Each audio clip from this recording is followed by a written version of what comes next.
Timber industry spirits.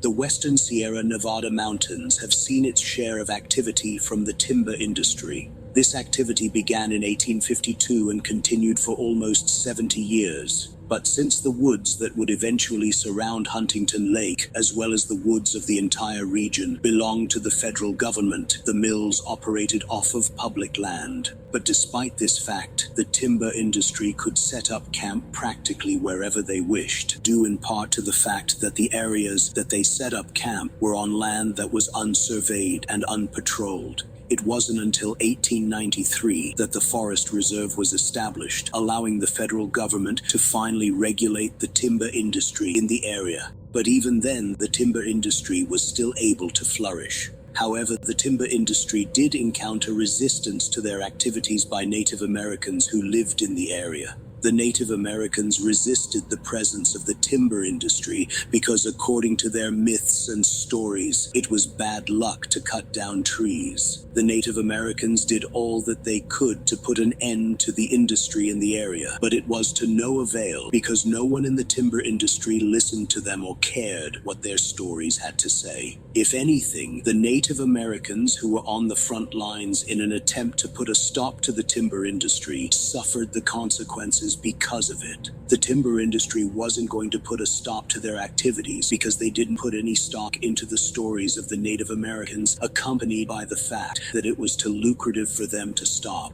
As a result, the timber industry started to cut down the trees as they came across them. But not long after they started felling the trees, people connected with it began to suffer because of it. First, these deaths occurred among the lumberjacks who received major injuries while doing their job or would die because of it. These injuries and deaths quickly expanded to other workers of the logging camps. But these injuries and deaths were hardly noticed by the timber industry or by society as a whole. This was because the safety standards of the day were much lower than what they are today, accompanied by the fact that the loss of life and limb associated with being a lumberjack were to be expected. And those who willfully entered this line of work fully expected and understood the dangers connected with the industry. But after enough time had gone by, the misfortune experienced at the logging camps extended itself beyond the mountainside and started to affect those further down the processing line. This misfortune was experienced by those who handled the wood once the timber finally reached its destination downstream.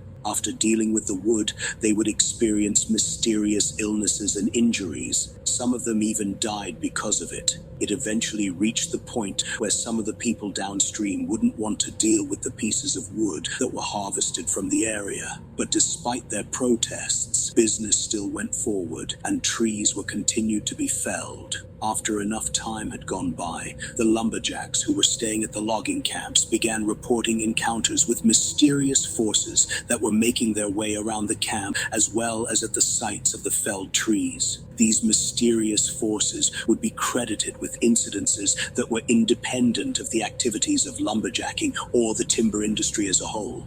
And when the lumberjacks would encounter these forces directly, they would be felt more than anything else. But when these forces were seen on the rare occasion, they weren't given any precise description, but were best described as ghosts or spirits freely moving about. However, such encounters didn't discourage such mountain-hardened men. Even the occasional situation where a lumberjack died under mysterious circumstances didn't shake these men. But by 1912 or so, around the time that the timber industry in the area had reached its peak, an incident occurred involving the granddaughter of one of the executives of the lumber company. The executive was brought to the area on a business trip, and he decided to bring his granddaughter with him, who really wanted to join him on his trip. But one night, as the granddaughter was asleep in her bed, an owl arrived outside of her window. Accompanying this owl was one of these aforementioned spirits. When something disturbed the granddaughter, causing her to wake up, she witnessed the shimmering outline of the spirit, which appeared to be looking down upon her.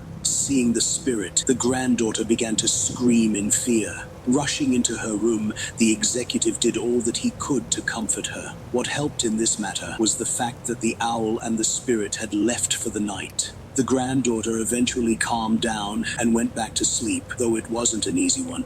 However, she was visited once again by the owl and the spirit the following night. But this time, the spirit did much more than just stand over the sleeping child. When the granddaughter started to scream this time, it was out of pain instead of fright.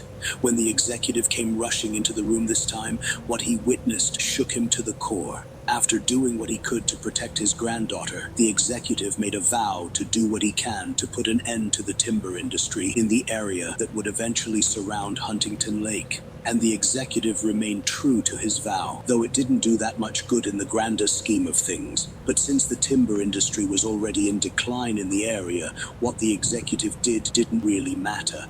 And with the reduction of activity by the timber industry, it appeared to alleviate the problem and the mysterious incidences that were occurring in the area and with the materials sent from there. When he was questioned about the incident with his granddaughter, the executive explained that it was a disgruntled former employee or a family member of a dead lumberjack who assaulted his granddaughter. And eventually, a scapegoat was found and took the fall for the crime. But both the executive and the granddaughter already knew that what attacked her that night wasn't a man, but something supernatural and nefarious by nature. However, despite the fact that the timber industry left the area, the spirits never did, because they will reappear once in a while and will make their presence known. When they do, it's typically when someone cuts down a tree or removes too many at any given time. But there have been occasions where their appearances have just been random events, and when these spirits appear, they don't always play nice.